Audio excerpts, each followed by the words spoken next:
and I'm like a nerdy dude in some ways. So it's like we need to fix school because I love to learn. But I was like, what am I doing here? So I'm like, I'm gonna memorize who fought in the War of 1892.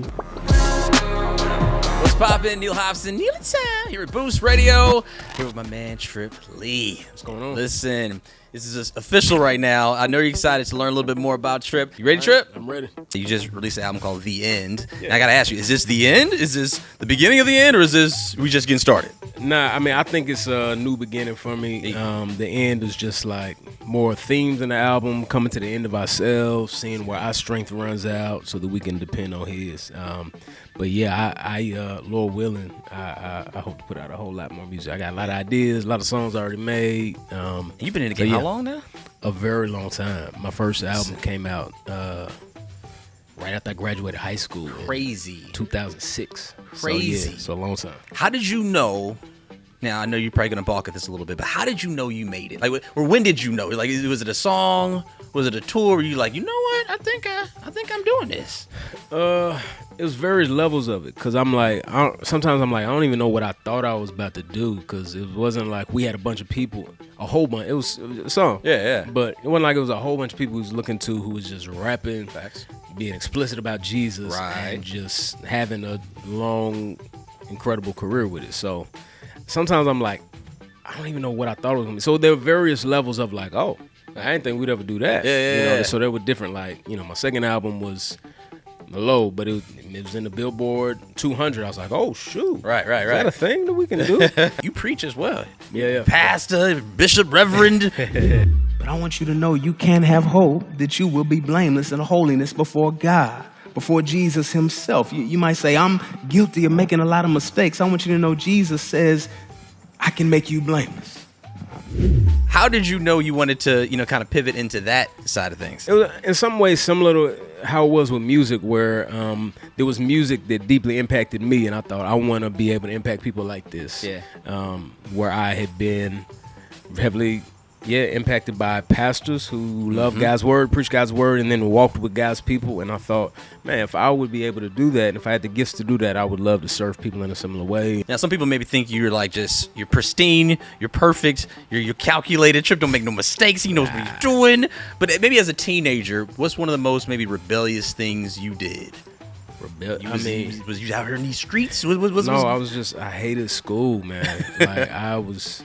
And I kind of run on passion, which has its pros and cons, and right. It could be a strength and a weakness, and I can't just run on passion. But as a teenager, I didn't have the discipline to be like, I hate school, but I'm still gonna work hard at it. So It wasn't until like my senior year, a few years after I had got saved, I was like, oh, God cares about this too. And it's like started to try, but man, I hated school, failed 3 classes my sophomore year. One of my teachers let me slide.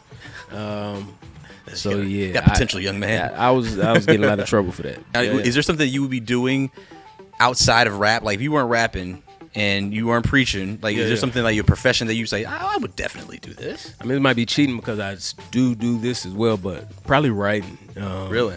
Yeah. Writing like fiction, nonfiction, novels? I mean, I didn't start reading fiction until like 5 years ago. Really? Just because when I started to love reading, it was like I was reading Christian books and I was reading some other nonfiction stuff and culture and all stuff, and I just wanted to learn, but I didn't.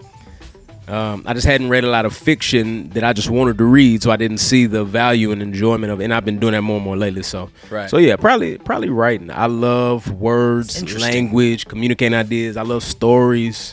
Do you sing at all? Because you I can hold a note. Are you on vocals? I can hold a note. I have an interesting voice, obviously. Yes, so with the help of my good friend Autotune, all things are possible. And you started producing as well. Like you produce a lot of your album. Yeah, that's right. Yeah. Crazy. Yeah, produce. Did you learn to produce for this album? Not quite, but it ended up working out that way. I started to learn to produce just a few years ago, and didn't think I was gonna be good enough to like really do a bunch of my album. But it just worked out the way. I was having fun. It felt like I was in high school again learning to rap. Where it was just like, oh, what if I try this? What if I did this? And it was something I never thought I'd be able to do. But but yeah, it's been really dope. If you are singing, say if you go out and you're singing karaoke, okay? Yeah. Is there a song that just burns within your soul? Is it a Whitney? What's that song you go into if you're singing karaoke? I'm not a karaoke dude, but there are plenty of songs that I like. I have a piano in my living room that I like trying to learn and play. That I'm always trying to sing. So it just depends on the moment. It'd be Stevie Wonder stuff. Hey. It's some song like Olivia Rodrigo is very dope, and I don't want people to know that I acknowledge that she's dope. She's a teenage girl, and it feels a little corny. But I just like people who are good at stuff. So if there's nothing on your calendar, first thing that you're filling your calendar with, she's like, you know what? I'm just going to go do this. Probably making something, man. Yeah. Probably working on music for fun. True Not creative. like for a particular thing, but just like, what if I tried this? What if I did this? Learning new stuff, finding new sounds. That's where I feel at home. What gives you the drive to keep on learning? Because there's so many people that are doing things, they want to pop off, they want to blow up, and it's like, if it's not working, then they move on to the next thing without a true passion for the craft. Like, what keeps you learning after so many years? Yeah, it's good. I get a little bored by just making the same thing over and over again. It's like, I've made those albums. I don't want to make that same one. I want to try something else. So I like to challenge myself. I think, and this is something that I like and that I encourage other people to try to do. Mm-hmm. I feel like I'm easily inspired. That's good. It don't even have to be music. It could be like my visuals for this album were inspired by like Wes Anderson.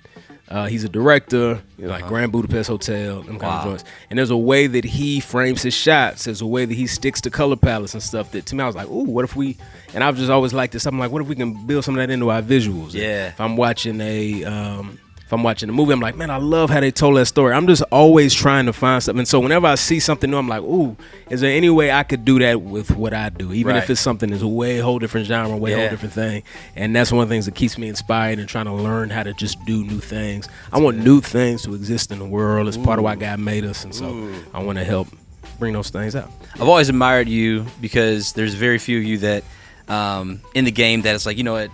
I'm focused on this. This is my mission. Yeah. And you can hear it clearly through the music. And everybody's mission is different. I understand that. Yeah. But one thing that you've done has been just consistent, and you just represent it well. And I really appreciate you personally. We appreciate you at Boost, and we want to make sure you stay engaged with Boost as well. Check out the video right here. You can click there. We got a Tori Kelly video, we got Tadashi video. We want to make sure that you are staying engaged in the Boost world. My name is Neal Hobson. Neal, it's Boost Radio, Triple E. You know what it is.